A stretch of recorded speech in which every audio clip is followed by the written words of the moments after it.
Okay, so it is officially day 2, 3 of Podcast Movement. Honestly, I have been in Nashville since Monday, and today is Thursday. That's really all I can tell you. And I guess officially everything started on Tuesday. It's a blur.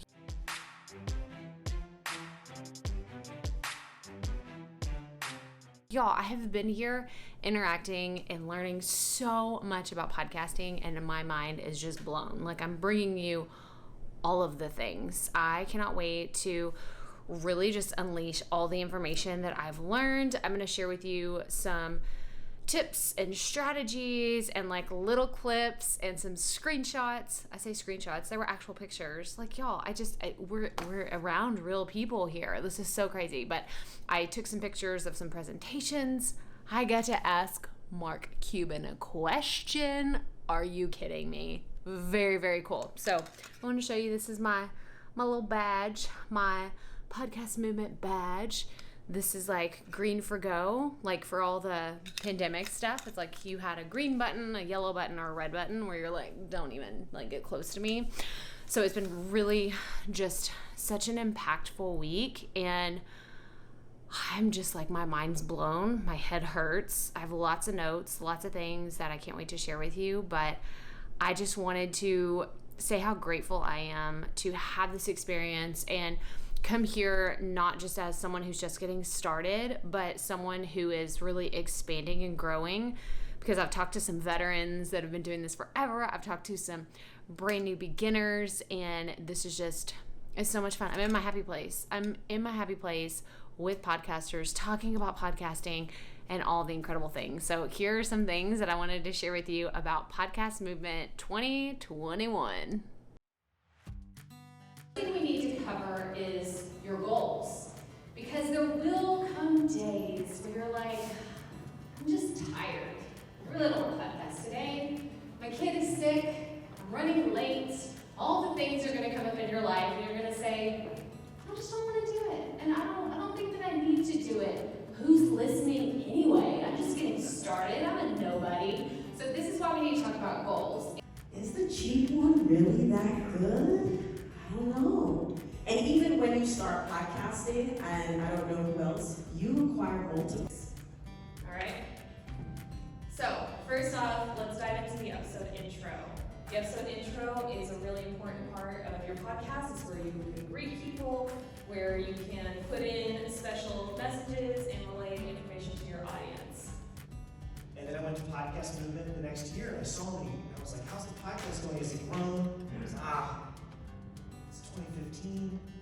We already missed the wave. 2014 was the wave. This is back when there were 60,000 podcasts in the whole world. And he was thinking he'd already missed it.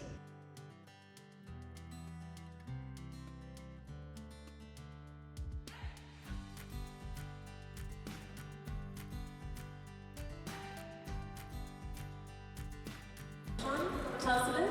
Yes, so most people know me from yelling at you through the screen, and the truth is that exercise is not my favorite thing in the world. I just really love for people to find a moment in the day where they can believe in themselves, and I think that it's best done through movement.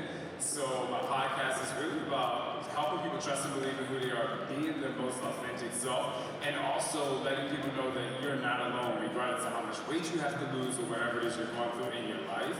And in addition to that, my solo shows are much about that, like really inspiring, motivating you to be the best you. And I also bring on guests from all different walks of life. Again, to number one, give you education, but number two, to also help you understand, again, there might be something out there that makes you feel different. And these people that I have on my show really help you feel like you're not out there alone in certain areas of your life.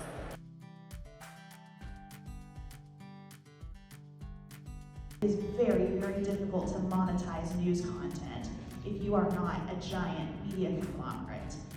And so understanding with a lot of precision who's listening and why they're listening to us and what they might want to pay from us took a while. And we get like long, in-depth story of my life emails from our listeners every week because our content really hits on people's emotions.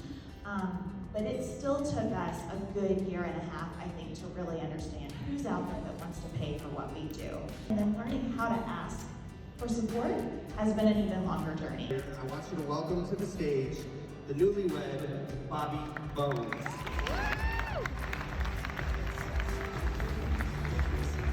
We're part of them ourselves.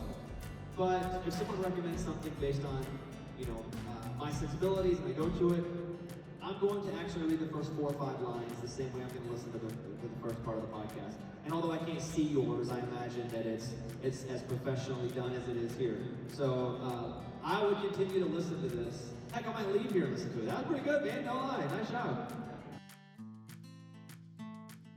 Equal solution to their specific problem, they're not going to keep listening. They're not going to subscribe. They're not going to do the recommendability that Tom was talking about earlier here today. So that would be the 4th. Do you use any type of data, to talk about the 4th one, do you use any type of data to think which type of headline, like, for example, when writing blog posts, I always think which headline will get most popular and what platform will it get popular on, and then I go and write the article.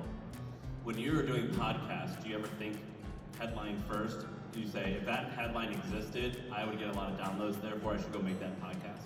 I don't, because I know that that would only work so many times for so long.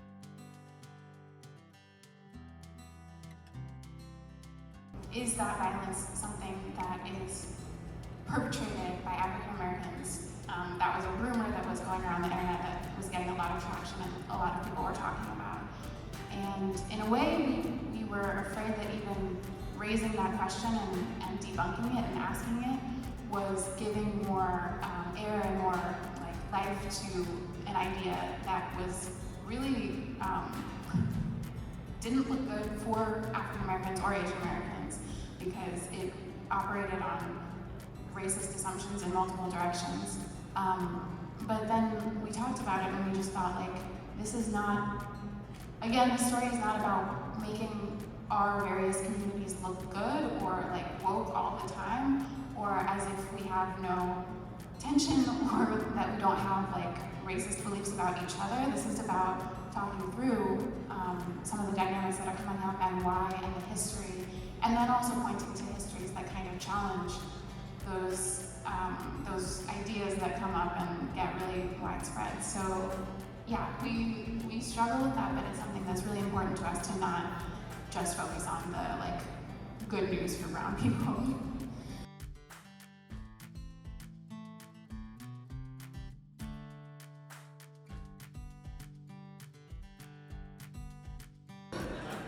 Mark, you are a shark on Shark Tank. You must get pitched a million ideas. What was it about Fireside that made you want to be involved? Well, you mentioned I did broadcast.com with Todd Wagner, the early days of the internet. It was actually the first streaming company, commercial streaming company. And the reality is podcasting hasn't changed much at all since I sat in my bedroom broadcasting live to the 120 people who could receive a stream on the internet at that point in time. It really hasn't changed. And I remember going to a podcast conference in 2005, and it's all the same issues. You sit in front of a microphone or maybe now a camera, right?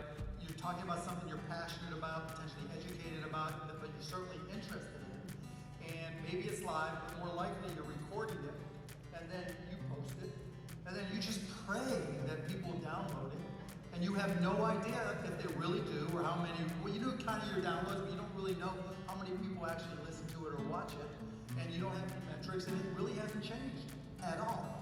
So Fallon came to me and said, okay, that's Podcast 1.0, and Podcast 1.0 is old, it's tired, it's beat up. And I'm like, you're right, and let's come up with a better way to do it. I didn't exactly use that language, but... That's what she might have said, and a lot of other things, but that's what I heard. That's what he heard. And so I was like, okay, let's come up with a better way to do it, because podcasts need to be interactive. And all of us who have sat in front of a podcast mic, whether as a host or a guest, you're talking to that mic or camera, and you're just hoping you have a feel for what your audience thinks. You're hoping you have a feel that they're responding. Moz is telling a joke, and he's just like, please somebody laugh when they get this.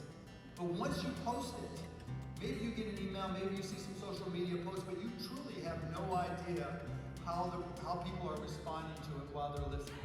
We wanted to change all that. We wanted Fireside to be very tactile, very interactive. And so once you use it, you'll see there are features that let you know that how people are responding to your comedy, to your technical information, whatever it may be. And that, I think, gives us a platform to take it in so many new directions. And Fallon and the folks at Fireside have been phenomenal at really creating an environment that takes podcasting to a whole nother level.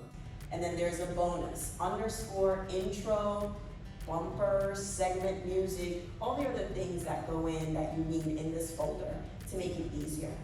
And the trick with this, with the mind, is it likes that sequence because it's easier to find this, easier to put this in a system where you know how to retrieve your file.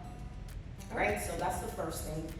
Creating a system to organize your file, to make it easier to retrieve, to find, to save, create versions of a file. That is very important. All of a sudden you're not motivated anymore? Or when you feel like you're a failure because your numbers aren't at a certain number that you wanted them to be at, like that's an unhealthy relationship with your stats. It's not helping you. You probably didn't even get into podcasting for stats, right? You didn't get into podcasting because you wanted a certain number to show up when you hit refresh on your stats page, which we do all day long. That's not what got you motivated. And don't let other people define what success looks like for your podcast.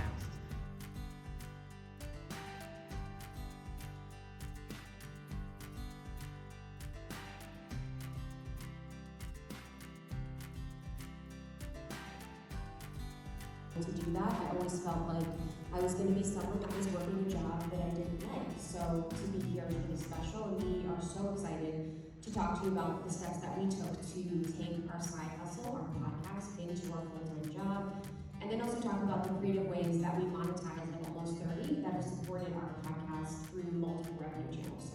A true love of podcasting, the medium, and creating and being who we are was really, what took us to the next level. And now, after about 5 years, we have a full team. So a team of 7, they're full-time podcasters and multiple streams of that the consistency is how you build trust with your audience.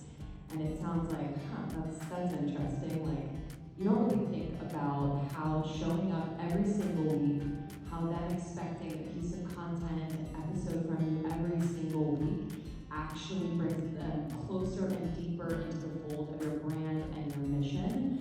And so what we started to see was that our fans, our listeners, our community were starting to talk to us because every single week they got a nugget that kind of impacted them, or they were thinking about something they've never thought about, or they shared an episode with a friend. And so what we started to feel was this sense of urgency. And what we started to feel was this new sense of confidence and momentum around what we wanted to do with the podcast. And so don't take for granted what you are putting out every single week. And I know it can take extra hours, and I know you have to push yourself, but for us, that was the key early on, is that consistency. And as far as content goes, as supporting your podcast episodes, being active on social. Sometimes, you're gonna start out, we started out with, 50 followers, right? And we got 10 likes on this. What is this even? Does this even matter?